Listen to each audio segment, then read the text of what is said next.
Kula suwun kanca-kanca hafid tidak boleh menyimpulkan ilmu iku kecuali pakai kaidah-kaidah dasar tafsir yang berbasis ahli sunnah napa al-jamaah. Sehingga mangke sak teruse nggih ngoten tentang wa asa adamu rabbahu fakhawa. Nabi Adam maksiat. Ternyata justru barokah maksiatnya Nabi Adam niku summa jtabahu rabbuhu fataba alaihi wa hada. Nabi Adam niku untuk status al-mujtaba yang dipilih Allah niku sausé dosa. Mergo dosane Nabi Adam niku khusus karena salah Nabi. Kalau nate maos teng kitab Ibnu Katsir niku didawaken Nabi Adam itu satu nabi yang dia dosa itu saking takdimi Allah Subhanahu wa taala. Saking takdimi ning Allah sampai dosa. Kalau beri gambaran ngeten. Saya ini kan muridnya Mbah Mun. Saya ini muridnya semua guru di Kudus, semua kiai di Saran. Terus kula niku dikandani tiang fasik seolah lagi tiang fasik. Gus ditimbali Mbah Ulin, ditimbali Mbah Albab. Terus orang ini sumpah, wallahi jenengan ditimbali Mbah Albab, Mbah Ulin. Saya itu saking hormat saya ke guru, tentu tidak ngecek kalam ini benar enggak, saya dibodohi apa enggak. Bawaan orang takut, orang hormat, itu enggak mikir, pasti saya langsung ke sana. Nah, Nabi Adam, ini perlu kula kampanyakan memang, supaya kita jadi cucu yang baik. Kok kadang-kadang kiai mau mencerita dosane Nabi Adam, mboten sopan, wong baik kok diceritakno dosane terus cara kula niku ora pati cocok. Lha mboten sopan deh, wong cerita mbah sing Parmin Karlan ora pantes apa meneh iki Nabi Adam nemen ceritakno dosane. Wis ngono dienggo dalil, Nabi dosa meneh aku. Nah niku kriminal duwe alasan. Sebetulnya kasusnya ada seperti itu. Yang terjadi adalah waqa sama huma inni lakuma laminan nasihin. Kalimat itu yang menjadi atau kalam itu yang menjadi kata kunci. Kalau cerita sedikit tentang kaidah ilmu tafsir. Iblis ketika enggak mau sujud sama Adam. Nah sama ini kasusnya juga sama. Menurut pendapat Islam, bukan pendapat Imam Syafi'i, pendapat Islam, bukan menurut pendapat Imam Syafi'i. Sujud li makhlukin itu langsung kafir. Terus kalau jenengan sujud teng makhluk siapapun, biwat iljabha alal ardi, itu termasuk murtad fi'li. Ya murtad napa? Sehingga semua mufassir bingung. Bingung itu maknanya kudu gawe makna lain. Ketika ada kalimat fasajadal malaikatu kulluhum ajmaun. Sampeyan delok teng tafsir Jalalain, teng tafsir Munir mesti sujud tahiyatin bin khina idhrin la biwat ijabatin.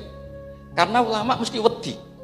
Iki nak nganti santri-santri memahami sujud watul jabha alal ardi.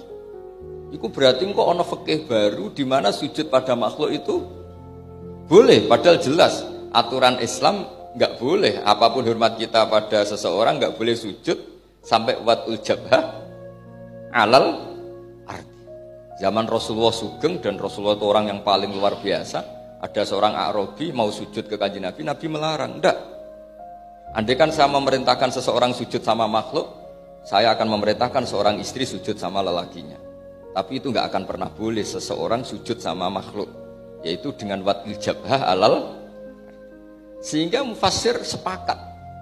Fasajadal malaikatu kulluhum ajmaun ay sujuda tahiyatin bin khina idhrin la biwati jabatin. Jadi enggak kira-kira nampung ngaten. Kayak orang-orang Cina lah atau orang-orang Jepang.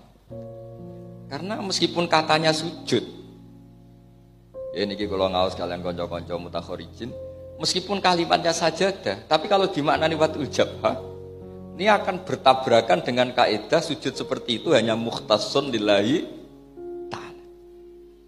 Begitu seterusnya, misalnya di tentang Nabi Yusuf. Wa rafa'a bawahi 'alal arsy wa kharru lahu sujud. Itu enggak boleh kamu artikan wah anak-anaknya Nabi Yakub semuanya bersujud kepada Nabi Yakub, enggak boleh. Hanya diartikan memberi hormat. Nah, kaidah-kaidah seperti ini kanca-kanca tak nika harus ngerti.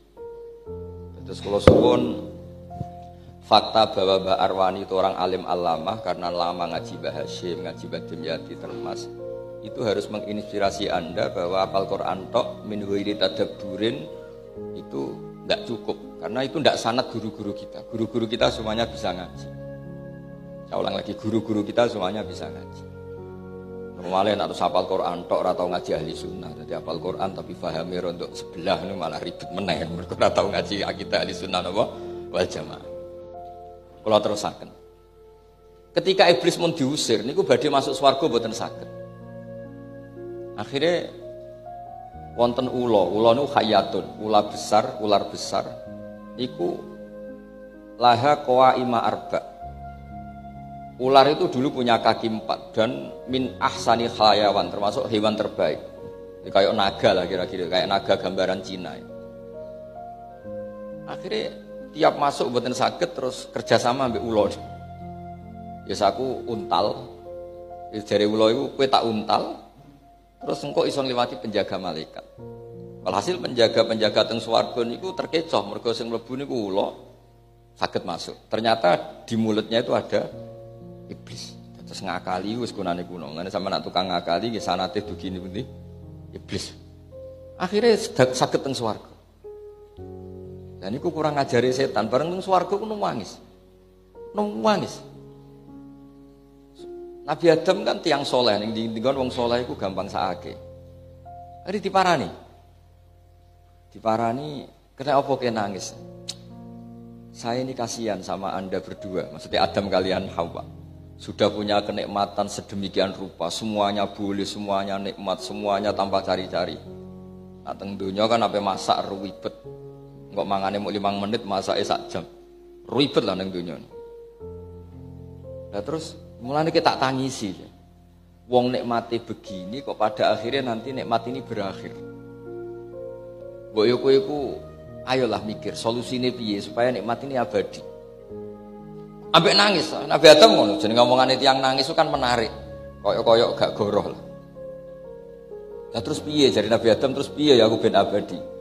Terus mulai ada kata-kata hal adulluka ala syajaratil khuldi wa mulkil la yabla. Iku sakjane ana resepe. Kowe mangan wit iku, buah iku.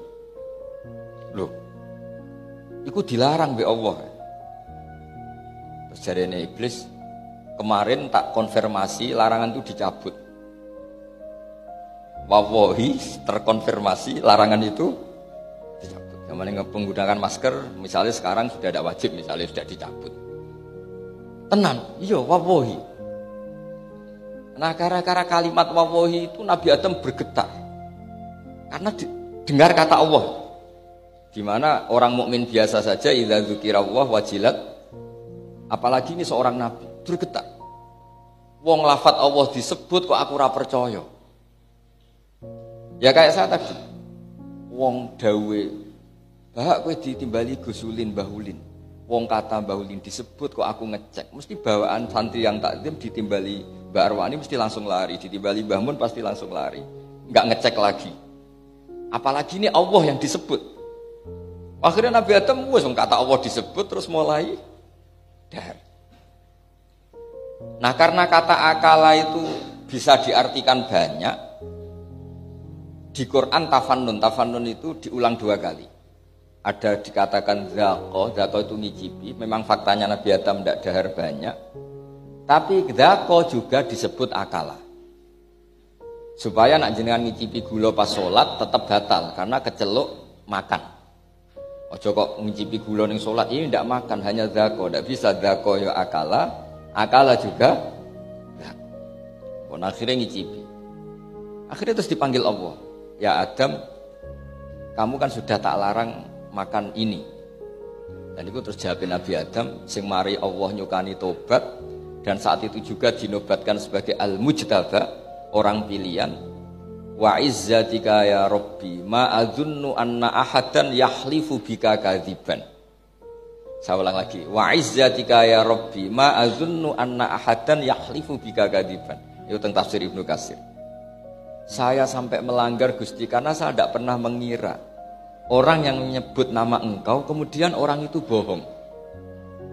Namanya jenengan begitu sakral, begitu wibawa sehingga saya tidak membayangkan ada orang berani mencatut nama jenengan, kemudian orang itu bohong. Maksudnya dalam konteks ini iblis. Akhirnya Allah ini cara Jawane haru lah. Justru itu dadekno Nabi Adam al-mujtab. Samalah kita seperti santri, hak ditimbali Mbah Mun.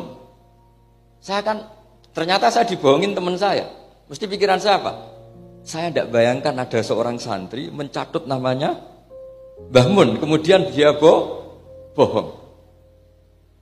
Paham gini kita terus kula suwun kanca-kanca hamalatil Quran niku ngaos ulumut tafsir ngantos seperti ini. Supaya kita tahu, lho wong bar maksiat kok sumajtabahu rabbuhu fataba alaihi. Mujtabah itu status yang luar biasa yang dipilih. Nah, karena Nabi Adam ini korban dibohongi iblis. Niku badhe diusir saking swarga niku sing iblis matrud mal'un, Nabi Adam mboten. Fatalaqa Adamu mir rabbih kalimatin fataba alaih. Jadi kados wong ngusir anake utawa ngusir kancane, tapi sing cocok. Cung kowe tak usir tapi wong kowe anakku ya tak sangoni ATM. Isine iki 1 miliar utawa 1 juta. Nabi Adam nggih ngoten. Diusir king swarga tapi mbek Allah, ya kowe tak usir wong kowe melanggar. Iki tapi tak sangoni donga. Angger mbok waca kowe tak tobati. Isine fatalaqa Adam mir rabbih. Lho wong sing ngusir pangeran tapi sing marahi donga iku ya pangeran. Karena Allah sayang mbek Nabi Adam, ternyata beliau ini korban sinten? Iblis. Nah, kula suwun kanca-kanca santri jenengan nak wangsul aja cerita Nabi Adam dosane tok. Anda jadi cucu yang enggak baik.